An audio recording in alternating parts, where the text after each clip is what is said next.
I have the privilege of sharing the last Motivational Monday of the year before we restart in 2021. And I want to share a favorite topic, not only because I'm a financial planner, but because I think it's a topic that affects every single person on earth. And the topic is cost versus value. Okay, cost versus value. I became more aware of this issue when I left employment as an engineer to sell insurance. When my income was 100% based on commissions I earned. That means no work, no income. Okay, and I remember there was some stressful months where, my pay was less than what I paid my helper, my maid. Now at 40, I had many balls I was juggling. Okay, I had a wife, I had 3 children, I had parents, I had friendships, friends, I had a career, I had national service to serve, I had to do regular exercise. And then, of course, there was this continuous education, especially going into a new field. You count it's at least 8 balls and just 24 hours a day to juggle this. So I obviously had to answer this question: how do I allocate my time to feed the family as breadwinner? And these were what I call cost versus value choices. Now, based on the income I was earning, I valued my time at $500 an hour. Okay, so every time I did something, it had to generate $500 an hour. Otherwise, I should be just doing my work. So I remember, let me give you a couple of examples. I was invited to speak in Malaysia. Many people asked me to come over and speak, and they don't, they pay me 5,000 ringgit for a weekend. Now that sounds a lot, 5,000 ringgit for a weekend, but if you work out, a weekend will involve something like, it's basically writing off 16 hours, 2 days. When you travel there, you spend time down there, that's 32 hours for 5,000 ringgit, which is about less than 2,000 Sing dollars. I say no, because my rate is $500 an hour. So it was, it was easy to give up a tempting invitation to go and speak. Okay. The other way I applied this, very diligently, was when I'm hunting for a bargain. Okay, you if you walk around the stores, you can find something maybe $20 cheaper, or maybe even $50 cheaper. But how long does it take to walk? How long does it to compare? We didn't have the internet at that time, but even just to search on the internet and Google and compare the difference for maybe $20 or $50 difference, my time is $500 an hour. If I take 15 minutes to do that, it needs to be at least, $125 cheaper before it's worth it. So, when I see something, I calculate how much I would save if I ever found a saving, and I just buy it. Okay, so that's why I end up buying a lot of things actually. Okay, the other way you apply cost versus value, or I apply it, is in Vitamil. Some people are horrified. They say, what, one bag of Vitamil for $40? You can buy Thai AAA grade rice, $16 for 5 kilograms. Okay, one bag of Vitamil is only 2.5 kilos. Okay, but then I asked myself, can I produce with the same nutrients, deliver it overseas, cook it for the children, and feed 30 meals for $40? No way I can do that. Okay, so if you make that comparison, it's really, really cheap if your goal is to really, really take care of the children. Okay. Now, another side of cost versus value is to look at expense versus the investment. Okay, and a good example was in my early days in insurance. I went to this seminar, and there was this guy, he would do sketches. That's why if you look at my MLM book, a lot of sketches.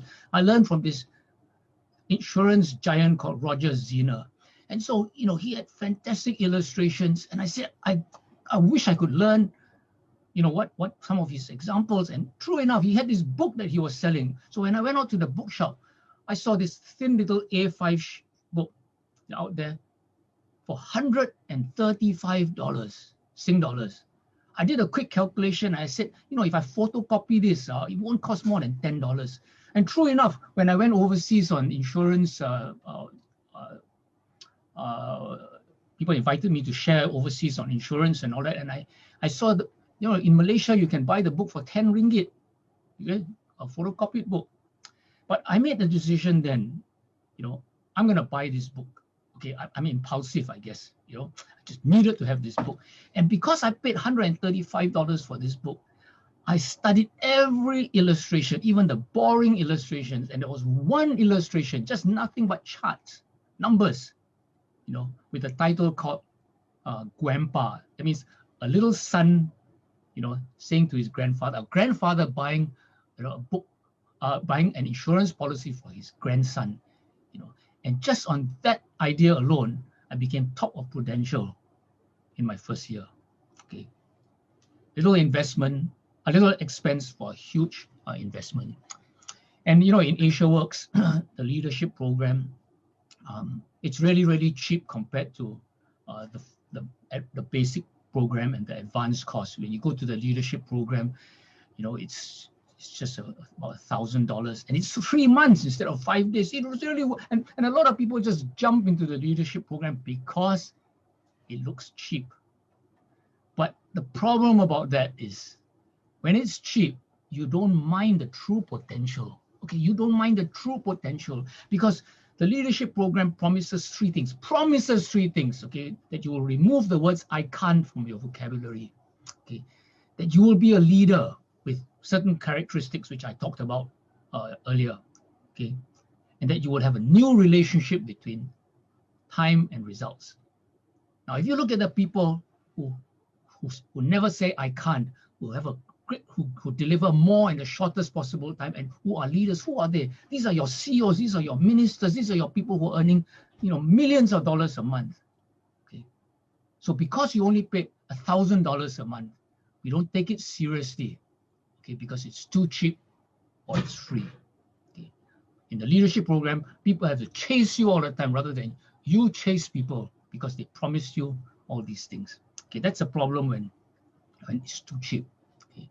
And of course, income versus asset. You've heard me talk so much about income versus asset. In MLM, it's the bucket versus the pipeline. Okay, so about the bucket versus the pipe. We're trying to create a pipeline. Let me give you an example about LifePack, a LifePack ARO. Okay, so if I sell a LifePack, okay, that month I earn 54 PV. Let's say 25% building bonus and $6 of sharing bonus. Okay. Every year, every month, 12 months, that becomes $331 a year. So my effort to sell LifePack earns me $331 a year. But if it's an ARO, okay, and you capitalize the asset, that's actually $16,500 at 2%. $16,500 at 2% will give you $331 a year interest. Okay. Now, so let's say I take 5 presentations, each presentation 30 minutes to secure an ARO. Okay.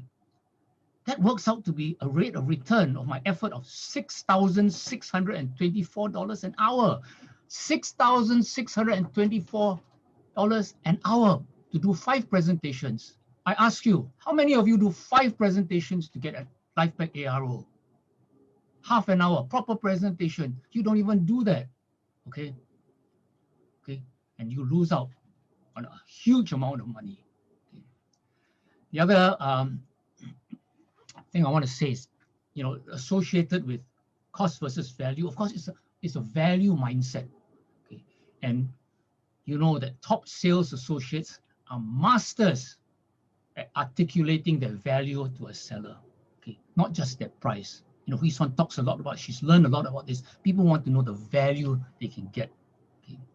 And this remarkable book, The Go-Giver, okay, by Bob Burg and John David Mann. Okay, they talk about the law of value, where they say that your true worth is determined by how much more you give in value than you take in payment. Your true worth is determined by how much more you give in value than you take in payment. So, we want to become masters at creating and delivering value. But first of all, you need to have a value mindset. And the ultimate cost value choice, okay, the ultimate cost value choice is this question I ask you: how much do you invest on your personal mastery or personal development? Okay, how much do you invest in your personal mastery or personal development? All our previous Motivational Mondays has focused on being a better you.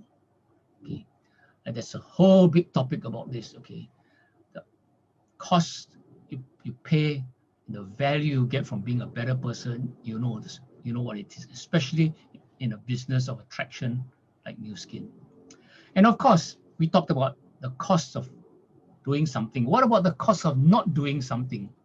So let me end with this idea about the cost of failure versus the value of failure. Okay, the cost of failure versus the value of failure. And I want to just quote from this blog from a group called Talent Grow, where they talk about don't be afraid to fail. Some people think that failure is not an option. I think that's bunk. You've got to fail. It's how you learn. History is full of tales of heroes failing over and over before they finally get that breakthrough. As they like to say in Silicon Valley, fail fast, fail early, fail often. It's the only way forward. There's nothing to be won by playing it safe. So failure is the price to pay for success. Okay, failure is the cost, success is the value. I just want to end by playing this short clip, courtesy of Nike, okay, on failure. Okay, let me share my screen with you. I've missed more than 9,000 shots in my career. I've lost almost 300 games. 26 times I've been trusted to take the game-winning shot and missed. I've failed over and over and over again in my life. And that is why I succeed. So, nothing like Michael Jordan to teach us that lesson. So this brings us to an end of a wonderful series of Daily Dose inspired by Hui Swan and the team.